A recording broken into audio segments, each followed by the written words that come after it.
Do më leoni vetëm një ndërhyrje, ju kërkoj ndjes që ndërhy në fjalën tuaj.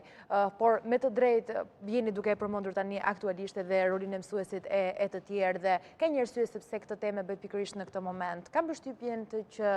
të gjithë prindrit të cilët do t'i fusin fëmijët për herë të parë në klasë të parë, pra që do të nisin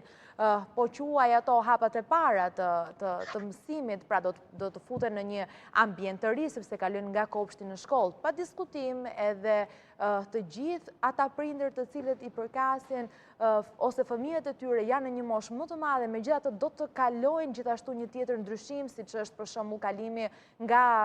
shkolla 9 vjeçare në gjimnaze të tjerë, e kanë një problem shumë të madh dhe janë të shqetësuar mbi se çfarë ambienti fëmijët e tyre do të gjejnë atje ku do të shkojnë. Dhe ndaj unë në këtë plan dua ta trajtoj nëse është e mundur.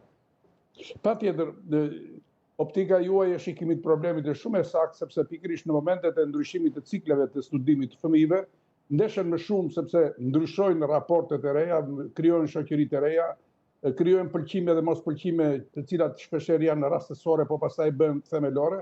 Dhe në këtë pikpamje unë mendoj që është shumë i rëndësishëm roli i parapërgatitjes së fëmijëve tanë për të qenë, si thua, edhe vigjilent, dhe të gatshëm, dhe rezistent, dhe